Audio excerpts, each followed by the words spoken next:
Hello, everybody. My name is Ben Hanten, broadcasting from the Think 29 office in Yankton. We're doing another Google Hangout on air, and today I'm joined by Liz up in Aberdeen. Liz, is your last name pronounced Hannum? It is, yep. Okay, so Liz, tell everybody what your position is at the university and a little bit about yourself. Sure. I'm the coordinator for the Center for Excellence in International Business and Entrepreneurship at Northern State University. Kind of a mouthful, but we call it C.E.E.I.B. So is that a new position for NSU? Have they had that prior to you being there? We've been, the center has been around for about 20 years now, but my position has been here about 5 years or so. I've been in the position for a year, and we have a faculty director.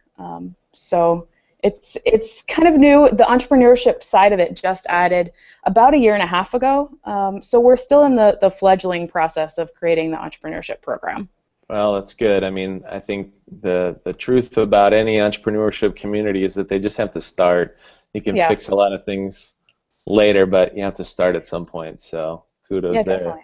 Thanks. Can you tell me about the Entrepreneurship Camp that you just finished? I obviously got up there for a couple days, got a chance to speak to some of the campers, but can you tell everybody what Entrepreneurship Camp was and what the thought was? Sure. We had 9 students, high school students, from ages 14 to 17 come to campus here to talk about creating a business or just being creative within your business. So we had the 9 students 3 of them were from Aberdeen, but then we had students from Sioux Falls and Millette and Groton, so kind of a wide variety of students. And then we put them in groups, and they created a business within those groups, and some pretty interesting ideas came out of it. But we had workshops on things like investing in your business, financing your business, basic accounting skills, and a lot of the students really didn't know what they didn't know. Yeah. So it was a great kind of taster course for all of the things that you need in order to start a business. So they were really invested. We had great students and great speakers too. So. Well, good. I'm glad that I was able to get up there and be one of those speakers. So it was fun. But I wanna say something too that's a little editorial comment, which is, you said that there were 9 students, and I think a lot of people, when they think about something like that, they think if you're not going to have, do you need to get that? No, sorry. Yeah. If you don't have 50 or 100 people show up, it's not important. But I think that's what you're doing is all about quality, not quantity. So whether it was 9 students or 20, I'm glad that you did it. It's a start, first year. Yeah, we definitely had a great group of students, and I think if we had had any more, we would have lost that kind of personal touch. So a lot of the speakers actually worked individually with the students, on their particular business, and then they got a chance to also work with the students on individual business plans. You're busy. You're a busy lady today. You got. Yeah. Even during the summer hours, I didn't think that instructors worked over the summer. Oh, I'm actually not faculty, so I'm staff here. So we are full time year round. We get summer hours though, so we get off a little early. And what time is that? Like 3:30? 4:30. Okay. So only half an hour, but it's a great time in the summer. So can you tell me what's going to be ahead for Entrepreneurship Camp? Are you going to do it again? Yeah, we already have dates scheduled for next year. We're going to do the same basic idea, July 20th through the 22nd of next year. And we got some really good feedback from the students that were here. I spent, like any good business, I spent some time kind of interviewing the students that came and talking about ways we could improve or things that they really liked that they want to stay. And so we have some really good ideas for next year and how to improve. So. Very good. Well, can you tell me a little bit about what the startup community looks like in Aberdeen, where it's at right now, and where you think it's going to be in a year? Sure.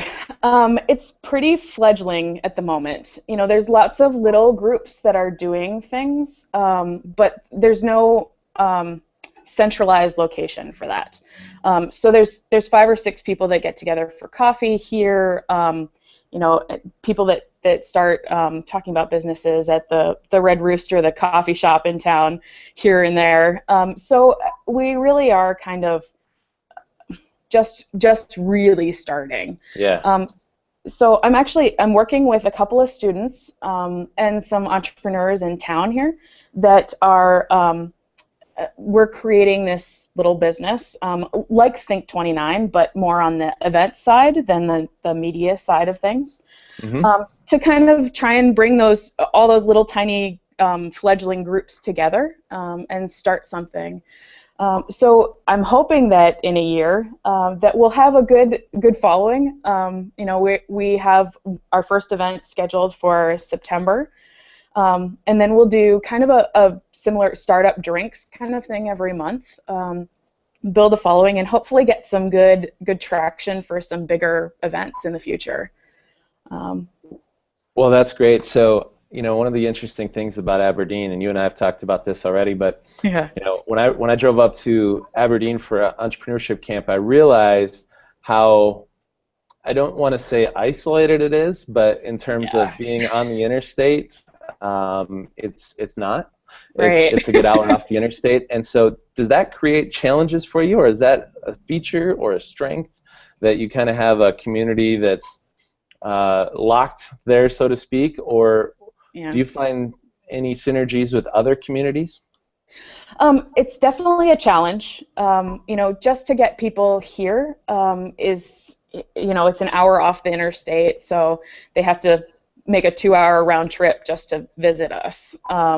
So I think that's definitely a challenge, and we do feel a little bit isolated, but we're really trying to bridge some of those relationships and start things with Brookings and with Fargo and with Sioux Falls and try to create more of a community, a regional community, rather than just an isolated Aberdeen. I think we've had some real challenges in the past, and the isolation factor has kind of created a little bit of a competition mentality, which we're working on trying to fix that. So I think as long as we can start to create those bridges, we'll get to the point where everyone's kind of working together. Well, that's good. So can you tell me who is involved in creating that startup community? You mentioned there are a couple students, but yourself, and is it Travis? And tell me some of the names of the people who are really vested in seeing Aberdeen becomes another startup hub. And hub is the hub city, right? So it's a good word for it. Yeah. So we Travis Adney and I, along with Derek Lean, who is another student, have started an organization called Start Hub. Nice. So and we've invited Corey Geffrey to join us, and he's going to be kind of a real asset to that group.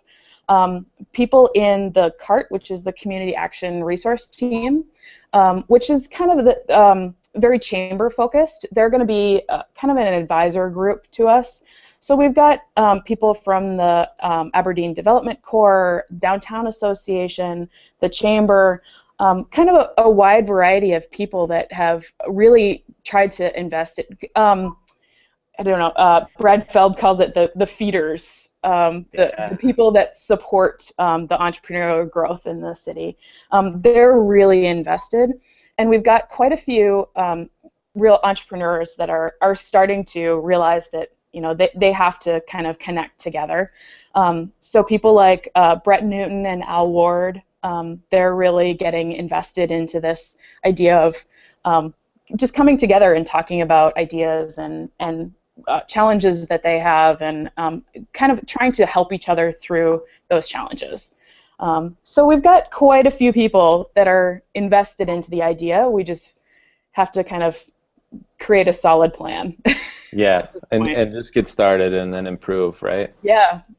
So we're just gonna, throw our hat out there for the September event and see how it goes, and hopefully we'll improve as we go along.